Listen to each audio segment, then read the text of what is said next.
it's me, Kajaya. And what's up, Walter? Your chart reading is here. I'm joined again with Josie. She mentioned in the video that we did with Starlight Oracle that she really liked, the videos that you did. And then I got the bright idea that we should cover your chart because I know I've learned from you, and I know people who've seen the hangouts that we've done together have learned from you. So I do think you are an important figure in the astrological community. I know that you are always in the forums trolling and giving your opinion and advice, and just, yeah, so we're going to cover your chart. Josie, say what's up. Hi there. All right, so Walter was born April 22nd, 1978 at 12:10 a.m. in Springfield, Massachusetts. He has his moon he has a Capricorn rising. His moon is in Aquarius in the first house, intercepted. Venus, Jupiter, and Mercury in Aries in the second house. His sun's in the third house in Taurus. His Mars is in Gemini in the fourth house. Chiron's in the fifth house.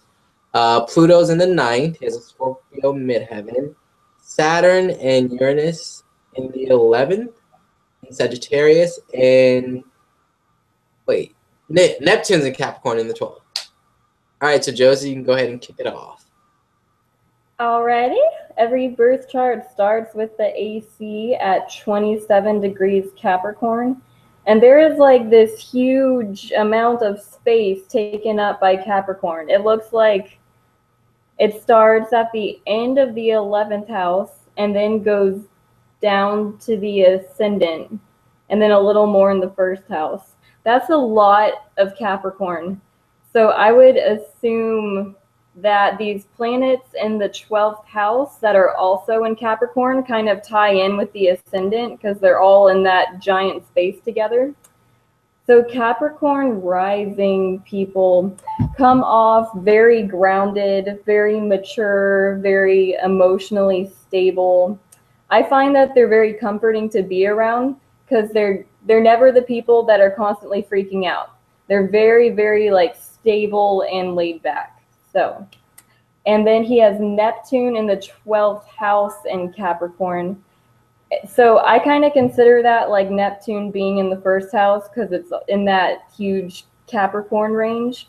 And Neptune in the first house is kind of like having a bit of Pisces on your ascendant, the way Pisces ascendant like kind of fills in the container of whoever they're with and can kind of like have conversations with people and feel like you're one. Neptune near the ascendant is kind of like that. You feel like you can morph to whatever situation you're in or whoever you're talking to. You can kind of become one.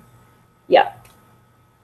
Good. All right, so his Venus is square Neptune and Saturn. Venus is in the second house. Neptune is in the 12th and Saturn is the 11th. I see this as needing to establish clear boundaries with people when it comes to money and possessions and not giving too much of your resources away to others and allowing people to use you. You can find that people really, he may find that people are just really difficult to deal with.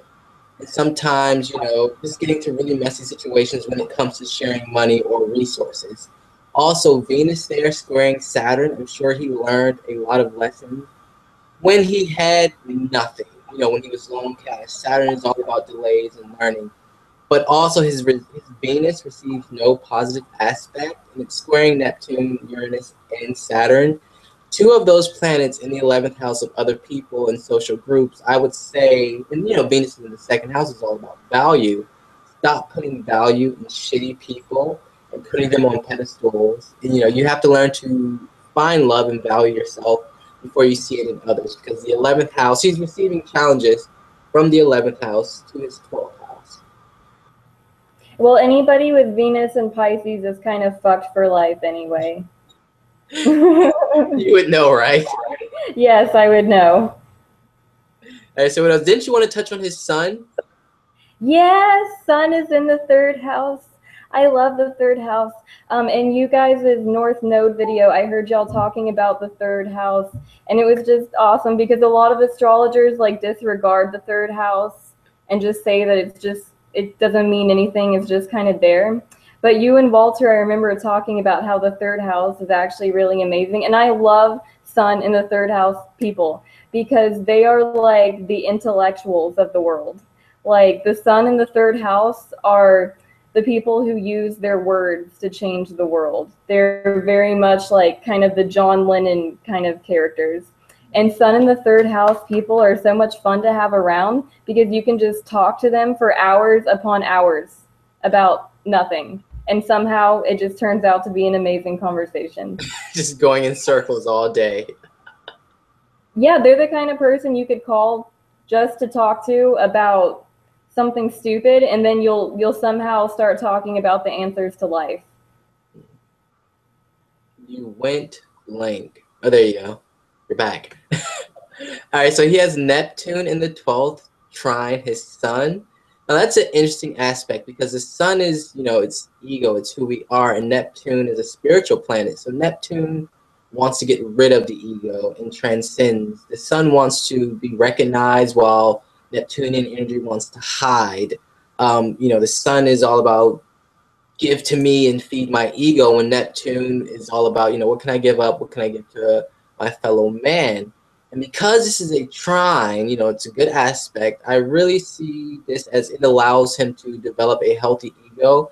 In one sense, it can make him really confident in his abilities because he's in tune with who he is on a deep level. But don't go, trying not to go overboard and try not to let one of these planets lead the way. If his Sun leads the way, his ego is going to get crushed. If Neptune leads the way, again, his ego is going to get crushed because he's going to be giving too much of his power away.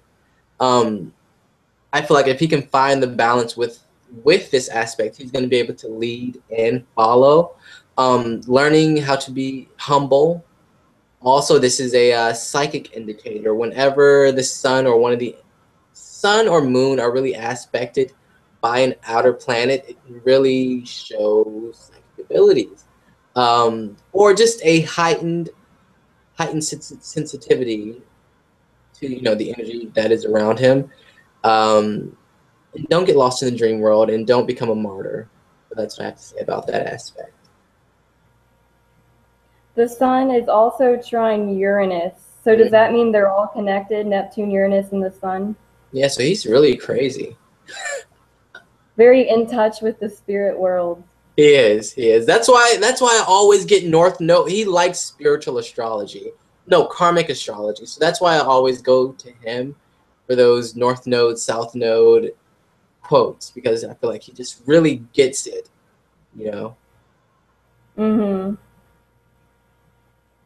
Now his his Mercury conjunct Jupiter, you wanted to talk about that. Yes, that's one of the coolest conjunctions I've ever seen, because Mercury is in Aries, which I think Mercury in Aries is one of the best Mercury placements because it's so direct and it's like, I don't give a fuck what you think, I'm going to say what I need to say. But it's in Jupiter, so it's like that brashness suddenly becomes tasteful, and Mercury is also about the mind. So I would think that when those two things are conjunct, positive thinking wouldn't really be a challenge. Where for most of us, we tend to like automatically think about the worst and think negatively. When Jupiter is right on Mercury, I would think that expansive, positive thinking is just something that would come natural to you. Also, I see a lot of like smart people with that aspect, or like a really strong aspect from Jupiter. And also, oh, go ahead. And like a very like philosopher-like personality, because Jupiter is the ruler of philosophy. Talk about ideas. Yeah. He has his moon in the first house, and it's intercepted. Yeah, this is really interesting because the moon represents your mother, and that how she treated you. Moon in intercepted houses. I would say first, your mother's emotions were something you just did not understand, or that you weren't taught how to deal with your own emotions in a healthy way, or feel like people never took care of your emotional needs when you were growing up. You were always taking care of theirs, always putting out something but not getting filled yourself. Also, something in a past life could have really affected you early on in childhood. that you just, you feel like you can't access those memories, or something you wanted to erase, you forgot about, that you probably don't even want to remember. But due to the fact that your moon has positive aspects to it, I'm sure as you get older, you will learn how to be more direct and take care of your needs. So, as far as my knowledge on interceptions go that I've learned from you, and what the moon represents, it's just like not in your, also your moon's in Aquarius, so not really being connected to your own emotions and intellectualizing them. So that's what I got. That really ties in with the Capricorn ascendant, because they come off really unemotional. I mean, sometimes they're unemotional, sometimes they're not, but they come off like they are ruthless and they have no feelings. And I would think that is there for a reason. And moon in the first house people can go one of two ways. They're either like super emotional and on the surface, and there's those people that are like always having public emotional breakdowns, or they just hide it. They don't want anybody to know about this moon in the first house, and they try to act like they don't have feelings. Yeah. And I would say Walter is more on the second side. Yeah, it's also in Aquarius, which is, co-ruled by Saturn. So I think that plays with his Capricorn rising. But it also has positive aspects to it, nothing but positive aspects to it. So eventually he will learn to, be more forward with his emotions and expressing himself on an emotional level. Not saying you're a big crybaby, whether that's expressing joy or sorrow or anything, just being free to express that, not letting it get clogged. Then you get depressed. Nobody wants to be around anybody that's depressed. Moon and Aquarius are really like, they need a lot of space. I know a few Moon and Aquarius people, and I find that one of their biggest emotional needs is for space. They can't like be around people all the time, or else they do shut off and they get all Capricorn like. Do you have anything else you want to add, or? Yeah, Saturn in the 11th house. Do you want to go first? Oh, no, go ahead. Go ahead. How do you think that affects his Capricorn rising? I would say because he's a Capricorn rising, Moon in Aquarius in the first house intercepted. Also Saturn in the 11th house, which is, it's sort of, I like co-rulerships also. Yeah. He's had a lot of, even though it's in Sagittarius, Saturn is still there. So he's had not a troubling life, but a life of having to bounce back and keep moving forward, I would say. Like a lot of delays and a lot of struggles and hardships that he's had to learn lessons from in order to move forward, unless he would, continuously repeat the same thing over and over and over. I also see that as being really karmic. Like when certain planets go into their own house, I see that, it's really karmic. But go ahead. Well, the 11th house is kind of an other people house.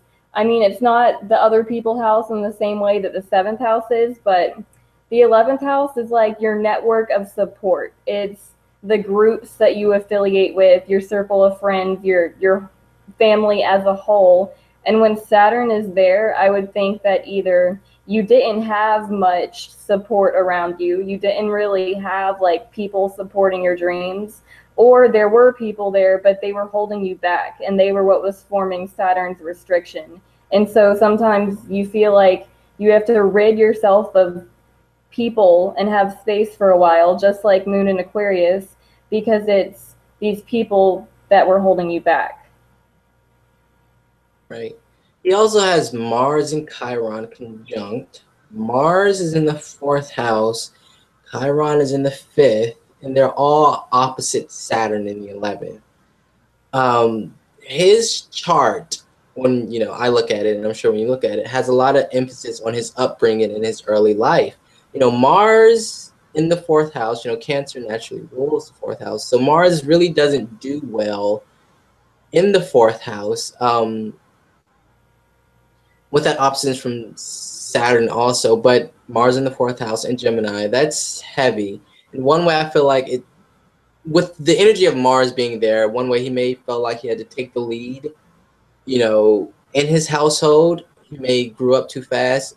Also, that conjunction from Chiron in the 5th, he probably feels like he missed out on a childhood, or that he wasn't supported by family or friends. Everyone looked to him to sort of take charge, and he probably was thinking, I'm just a fucking kid. I can't handle all this responsibility. I believe the first 5 houses in a chart really shows the early stages of your life. The first house, the second, third, fourth, and fifth. And the first 5 houses in his chart are really all over the place. So a lot of emphasis on his upbringing and a lot of challenges. But I would say definitely as he gets older, he's really going to have to revisit his past and make peace with certain things in order to move forward. So that's what I'll say about that. But yeah, a lot of we won't get too deep into the chart. So that's what I have to say about those 5 houses in that Mars conjunct Chiron and also square Saturn. Just a big blow to who he was as a person. With Mars opposite Saturn in the Chiron conjunction, I would say that, like, as a child, he wasn't allowed to express anger. I've seen this happen a lot, where mothers tell sons it's not okay to be angry. And so the Chiron, the wounded healer, got there because this anger was never allowed to be expressed, so it just kind of balled up on the inside. Chiron's also in the 5th, so really just not being able to express himself, or like, because Mars is also tied to your ego, just like the sun. Just a big punch to his ego and who he was as a person. That's how I see it. So after we get through the first 5 houses, and then we get to the 7th, 8th, and 9th, 10th, your midheaven is like, all right, what do you want to be in the world? So I feel like after Walter went through all the craziness in his upbringing, he said, you know what, I'm going to grow up, I'm going to get a Scorpio midheaven, and I'm going to kill all you fuckers. But I see this in Walter's situation because the MC is opposite to the IC. And, they exchange energy with each other. And I would say in order for Walter to survive, the conditioning he received in his early years, he had to sort of learn how to manipulate certain situations in order for him to protect himself. I know manipulation seems like a bad word when you throw it around, but actually it's a defensive mechanism. Some way, somehow, he had to really learn to manipulate certain situations in his life in order to protect himself. And he takes that up to his 10th house. This thing he pulled from his 4th, brought it up to his 10th house. Also, his 10th lord is in the 9th house, which is Pluto. Also, his 10th lord is in the 4th house, which is Mars. I would say in one way he really wants power and control, but is afraid to go after it, and maybe feeling like he's always receiving challenges from his past or from his family, or challenges in the work area, or crisis in work, because Pluto is all about crisis and things just being unstable. So he could have an unstable work life, maybe feel like someone's always plotting on him, or he's plotting his next move, when he's going to leave or when he's going to move up in the company. Just that's what I have on that Scorpio midheaven. Also, I think because Walter likes to troll, I believe his Scorpio midheaven makes him like to troll, and he does it really well. So that's what I have. Yeah, he has a Scorpio midheaven, so he really wants power and control, but Scorpio is that energy you really have to grow into. I'm sure you know. So he really has to maybe he has a fear of success, a fear of really putting himself out there, of course, with that conjunction from Chiron to his Mars. So, like, learning to not be afraid of success and standing in that light. But yeah, a lot of transformation in his career. That's what I would say about that. Anything else crawl out to you? Midheaven in Scorpio has a lot to do with revealing truth to the world. I would think that somebody with midheaven in Scorpio spends a lot of their career trying to reveal secrets, reveal what's really happening. and his Mercury is in Aries. And I think Mercury and Aries in a midheaven and Scorpio go together very well, because that is two very truth-revealing, honest energies. Mercury in Aries is like, here's what I want you to know. And then the midheaven and Scorpio knows everything. I feel like with Scorpio energy, the more I learn about astrology and the more I learn about myself, of course, being a Scorpio rising, it's so difficult to pinpoint it in different houses, right? I mean, of course, there are certain themes that go with it, but the midheaven in Scorpio, as I try to like define it for, sometimes I like to define things for myself. It's really elusive when it comes to information on that. That's how I feel. But of course, Scorpio is the energy of transformation. So a lot of transformation through his career and in his career.